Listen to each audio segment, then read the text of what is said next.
It's certainly a good feeling coming to your fiercest rivals and deserving to win the game. So I just said to the players, listen, go and enjoy the next couple of days, because it's been a long time, I think, 5 years. But I think if you look at the game overall, we deserved it. I thought the first half was that was the game plan we came with. I thought the boys stuck to it perfectly. The second half, you always know Celtic are going to come at you, because the crowd's getting frustrated. I thought Brendan would make a change or two. He certainly did that. It made a difference to the Celtic team. They obviously got back into the game at 2 each. But then I take a step back, and what I've been trying to drum into the boys, it's more you need at Rangers than being a good player. It's been labelled, used guys, everybody in the media about character, and this is one of the things I stress to them when I come in. It takes a certain type to be a very good Rangers player, and my group of players are certainly starting to show that. Did you see a level of character you hadn't yet seen? No, I've seen it. I've seen it in the last couple of games. You've seen it on Thursday night. Albeit yet we suffer a defeat. It's easy to feel sorry for yourself. I'm not accepting people feeling sorry for themselves. And again, it was a big challenge for them. I put it on them yesterday to come here and put a performance on, and they certainly did that. And I've got to give them huge credit. I've said it over the last couple of games. They're starting to build a wee bit of momentum. That's important. And I thought overall, worthy of the 3 points. Did you fear it was slipping away once Celtic equalised? No, because it's again another challenge. I need to then make a few changes, because there's a few tired legs, a few people struggling. But I trust every single player I've got in the squad, and I need competition for places. So did I fear that we could lose the game? No, again, I'll say I take a step back and I think, right, go and show me what you've got in the locker. And what they've got in the locker is coming back into the game and getting that brilliant goal from Hamza, who will be disappointed because he's not been playing. I think he's a player with huge potential, but he needs to work on certain things if he wants to be a starter. But he's certainly taken that on board, and he's come on and he's given me an issue now. How do you sum up Nico Raskin's performance today? Good, but it can get better. His positional sense needs to get better, but he's a boy who is desperate to learn, and I love that in players. And I said to him, listen, you can still be learning at 36, 37. When I retired, I was still learning things in the game. So he's got a lot of things to work on, but one thing he's got is he's prepared to do that, and he's prepared to listen. And I think since I took over the job, he's been a real driving force in the middle of the pitch. But you've got a couple of weeks now to the next game. Last year's a few times about thinking ahead, your own situation next season, but does any part you think you've just done Jose Mourinho, you've just got the better of Brendan Rodgers? Perhaps you might be cut out for this after all? I've got a contract at the end of May. I'm not even thinking, if I'm being honest with you. I'm thinking just make sure I go on a good run. This group of players keep trying to improve every single day we're in training, and then come the end of May, I'll be away on a family holiday. But would you, one way or another, whether it's you or somebody else in the team, would you like to be back here on the coaching staff one way or another next season? Back here under... Yeah, if you're maybe on the coaching staff. I've not even thought about it. No, honestly, that's the way. If you know me, and anybody that's close to me, I don't think further ahead in my contract.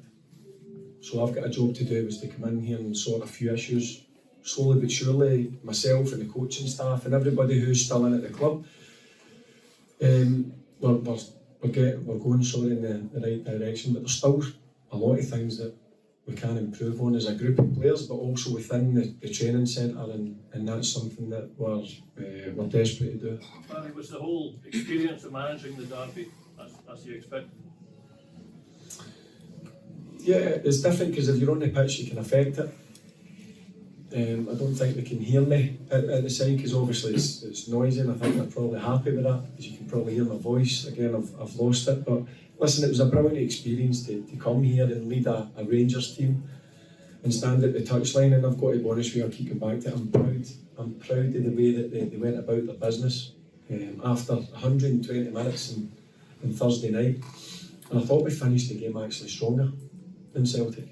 and that's credit to the way that the players look after themselves and also the staff and behind the scenes who look after the boys. But we're all said and done, Barry. Sorry? What was it like to share that moment at the end with the big away support as well? Yeah, it's great to see fans back in. Ideally, I would like to see what it was before, but at least it's a start. 2,500 fans in there. They drove the team on as well. It's a big help, there's no doubt about that.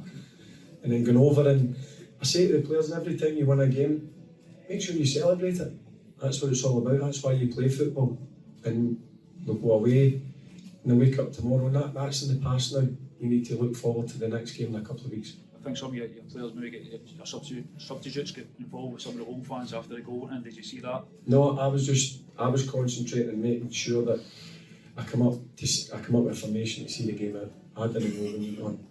I'm just glad that I wasn't involved. I've got to try and focus on my team, and that's what I was doing. Once that goal went in, you look at the clock, and I don't know how many minutes were left. What was there, 7 or 8 minutes? Then I need to make sure that we're drilled into going into the formation just to see the game out, and obviously come away with 3 points. Barry, you didn't seem very happy about something towards the end. Was the missiles thrown in the dugout? The stewards had to move in there. Was it just verbals, or was stuff thrown at the end? I was probably not happy with some of the players on the pitch. There was nothing to do with missiles. I didn't see anything coming. I didn't see anything. I'm being brutally honest, I didn't see anything fly past me. You seem to be kicking every ball though through it there. I mean, Yeah, I'm a bit disappointed that I get booked. I don't know why I get booked. It's a small technical area. I know you've got to stay within it. Again, listen, I said to the players, I'm the type of manager that I'm right beside them. And maybe I get carried away with a yard or two out. I was just disappointed that I didn't see the reason why the ref had to come over and give me a yellow card. I said that to the fourth official. And I'm disappointed in that because you don't like to obviously get a yellow card. I didn't see the reason why he gave me it, if I'm being honest. is this occasion though, after you've achieved as a player, where does this rank? Andy, I'm not even the type to think. I'm just praising the players. It's nothing to do with me. It's all about the guys in there showing. It's been a difficult season for them, and it's a lot of change for them as well. A new manager coming in, a new coaching staff, and a totally different way of approaching training and games. And I've got to give them credit. I'm delighted the way that they've took it on board. They're a really good group of boys, but what I'm starting to see is a real togetherness, and that's what you need, not just in the playing staff. I'm talking about the staff at the training centre and Ibrox. We need to try and get that connection back. We're starting to get it with the fans.